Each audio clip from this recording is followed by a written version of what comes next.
Another wide receiver got paid. The Miami Dolphins locked in their big fish, agreeing to a 3-year, $84.75 million extension with wide receiver Jaylen Waddle. That includes $76 million in guaranteed money and moves him into the top 5 highest paid receivers in terms of average annual value. The Dolphins now own the most expensive wide receiver duo in the league, alongside Tyreek Hill, who's raking in $30 million annually. Waddle, a clear part of Miami's future under Mike McDaniel, is coming off 3 straight 1,000-yard campaigns, becoming one of 9 players in NFL history to amass 1,000-yard seasons in each of his first 3 years in the league. It's just as impressive considering that he's sharing the field with the Cheetah and also doing so each year, taking in lesser volume in terms of receptions. And we now bring in CBS Sports NFL analyst Emory Hunt, as it's another day and another big check being handed out, and rightfully so for Jaylen Waddle, who will now continue to be a focal point in Miami's high-powered offense. But now entering year 4 with that new contract in hand, what are your expectations for Waddle this season with another year under the mastermind of Mike McDaniels? He's been a model of consistency, Kiana. He's had 1,000 yards each and every year in the league, all 3 years. Going to his 4th year, I'm expecting him to do more of the same. You have a great running mate in Tyreek Hill, and they added Odell Beckham Jr. We know they can run the football, and we know that play-action passing game will allow him to be open deep down the field because of his explosive speed. So I saw all of Twitter or X bugging about the number and like, wow, that's a big number, but these numbers are going to always be big. I remember when Herschel Walker left college and joined the USFL. He was the first athlete to sign a $1 million deal, which just sounds crazy now. Reggie White got the free agent deal, 4 years, $17 million, and people tripped out about that. Now we're talking about receivers making 30 plus. So the numbers don't bother me. He's been super consistent, highly productive, and I expect that to be the same once again this year. Highly productive. Well, things are setting up well out in Miami, but Emory, let history tell it. The last 2 seasons, Miami gets off to a really hot start, and then they falter in the latter half of the season. They enter the year tied for the 24th toughest schedule in the NFL, and they still have those battles between Josh Allen and Aaron Rodgers twice this season. Just paint me a picture of why the Dolphins are a good bet to win their first AFC East title in 15 years. Speed. It's a track meet out there in Miami, man. And that's the biggest problem that other teams have. You may not have 2 guys on your roster that can catch those receivers. You need 3 or 4 to catch those running backs as well. But this was a very tough division to handicap. I would say you could just toss the Patriots aside. They're 2 young, new rookie quarterbacks starting, but you have questions about Aaron Rodgers and what type of Aaron Rodgers we're going to get here for the Jets. They can run the ball and play good defense, but that quarterback position is going to be questionable. Buffalo, a lot of moving pieces on the offense side of the ball in terms of the receiving core.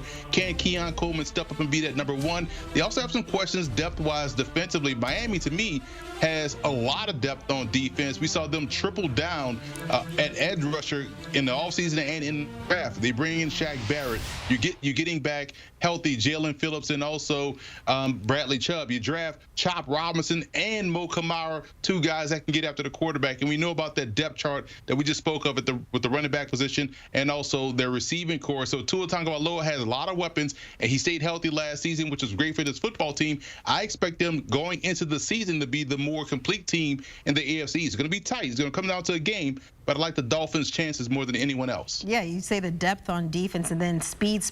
That speed kills, and also adding Raheem Mostert still in the mix, that running back. That's a very quick team out there in Miami. But I want to stay in the AFC just for a moment and check in with what's going down in Vegas, as there's a quarterback competition brewing in the desert. Both last year's 4th-round selection Aiden O'Connell and free agent addition Gardner Minshew battling it out for the Raiders starting gig. O'Connell, if you remember, went 5-5 as the starter last season, while Minshew went 7-6 while putting up career numbers. That was with the Colts. But just kind of looking at this roster makeup and how, if we're going to be honest here, Patrick Mahomes has had a chokehold on this division. Which option do you believe raises the floor for Vegas? Whew, that's a tough question, because you brought up Aiden O'Connell going 5-5, and maybe that looks great based on what they were getting out of Jimmy Garoppolo, and so that's why you like him leading the clubhouse coming into the offseason. But you look at Gardner Minshew, who I thought put together his best season as a pro last year, helping keep Indy afloat.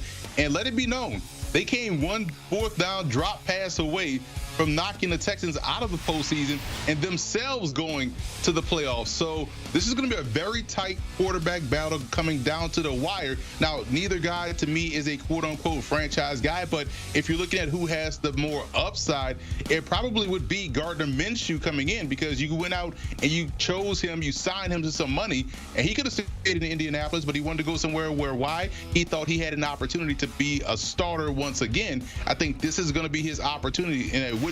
Now I know I'm about to play both sides of the fence. It wouldn't surprise me to see both guys start some games this year, but I would lean more toward Minshew, especially coming off the year he had last season. And oh, by the way, they beat the Raiders last year too, with Gardner Minshew leading the Indianapolis Colts. So I can see him taking control of his football team, but it wouldn't surprise me to see O'Connell get some snaps as well. Yeah, it's certainly going to be interesting out there in Vegas. And looking back to last year, despite those changes under center, you mentioned Jimmy Garoppolo, Vegas still mustered 8 wins on the year. And if you remember that Christmas Day win over the Chiefs, Patrick Mahomes obviously saying he wants to play better this Christmas. But that aside, this time around, Vegas has them at 6.5 wins.